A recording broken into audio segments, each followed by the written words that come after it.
بسم اللہ الرحمن الرحیم۔ اس ویڈیو میں ہم انڈیا میں ہونے والے G20 اجلاس کے حوالے سے بات کریں گے۔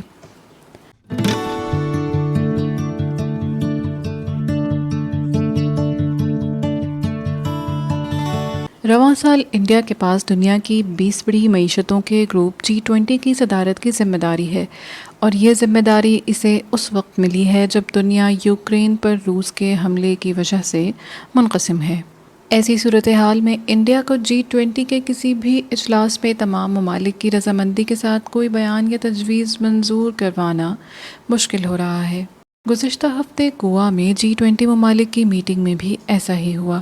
سعودی عرب نے فوسل فیول کے محدود استعمال کے حوالے سے اجلاس میں اتفاق رائے نہیں ہونے دیا۔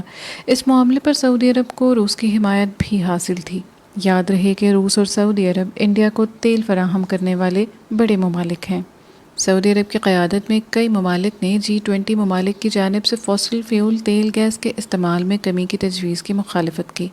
فوسل فیول میں کمی کے سلسلے میں کیے جانے والے اقدام کو مستقبل میں تیل، گیس اور کوئلے کے کردار پر عالمی تناؤ کی علامت کے طور پر دیکھا جا رہا ہے، کیونکہ دنیا موسمیاتی تبدیلی یا کلائمیٹ چینج کے بحران سے دوچار ہے۔ انڈیا کے مغربی ساحلی شہر گوا میں ہونے والی میٹنگ کے بعد G20 ممالک کی طرف سے ایک اعلامیہ جاری کیا گیا ہے۔ اس دستاویز میں بعض رکن ممالک نے مختلف قومی حالات کے پیش نظر فوسل ایندھن کے استعمال میں کمی کی ضرورت پر زور دیا ہے، جبکہ کئی ممالک نے اس کی مخالفت کی ہے۔ یہ ممالک فوسل فیول میں کمی کے بجائے گرین ہاؤس گیسز کے اخراج کو کنٹرول کرنے کے لیے ٹیکنالوجی کی ترقی پر زور دینے کی بات کرتے ہیں۔ G20 اجلاس میں سن 2030 تک قابل تجدید توانائی کی صلاحیت کو 3 گنا کرنے کی تجویز پیش کی گئی ہے۔ سعودی عرب اور روس سمیت فوسل فیول پیدا کرنے والے بڑے ممالک نے اس تجویز کی مخالفت کی ہے۔ اس کے علاوہ سب سے زیادہ کاربن ڈائی آکسائیڈ اخراج کرنے والے ملک چین کے ساتھ کوئلہ برآمد کرنے والے ممالک جنوبی افریقہ اور انڈونیشیا نے بھی اس تجویز کی مخالفت کی ہے، جبکہ انڈیا نے اس معاملے پر اپنا موقف غیر جانبدار رکھا ہوا ہے۔ اجلاس میں روس یوکرین جنگ کا بھی ذکر کیا گیا۔ اجلاس کے حوالے سے جاری کی گئی دستاویز میں یہ کہا گیا ہے کہ یوکرین میں جنگ نے عالمی معیشت کو مزید بری طرح سے متاثر کیا ہے۔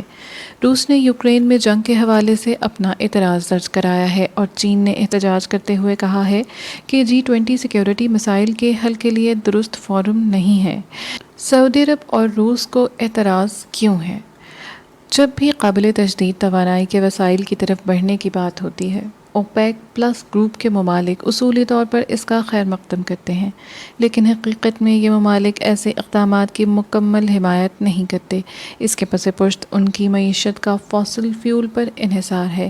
ماہرین کے مطابق روس اور سعودی عرب کی آمدنی کا ایک بڑا حصہ فوسل فیول تیل اور گیس سے آتا ہے، اس لیے دونوں ممالک سخت اعتراضات اٹھا رہے ہیں۔ اعتراض کی پہلی وجہ آمدنی ہے۔ دوسری وجہ یہ ہے کہ موسمیاتی تبدیلی کے لیے مالی مدد دینے پر تمام ممالک میں اتفاق رائے نہیں ہے۔ تیسری یہ کہ ایسے معاملات پر سیاسی لابی کام کرتی ہے، جس کا اثر اتفاق رائے پر بھی نظر آتا ہے۔ فوسل فیول کا مسئلہ صرف روس اور سعودی عرب تک ہی محدود نہیں۔ امریکہ کے سابق صدر ٹرمپ کے دور کو اگر دیکھا جائے تو امریکی حکومت نے بھی اس کی مخالفت کی تھی۔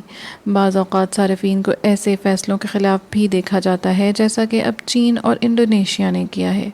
انڈیا G20 ممالک کے اجلاس کی میزبانی ایک انتہائی مشکل وقت میں کر رہا ہے۔ پوری دنیا کی نظریں ستمبر میں انڈیا میں ہونے والے G20 کی سربراہی اجلاس پر ہوں گی۔ اب سوال یہ ہے کہ کیا بین الاقوامی چیلنجز کے درمیان انڈیا بالی سمٹ کے بعد کامیابی کا ایک اور اسکرپٹ لکھ پائے گا؟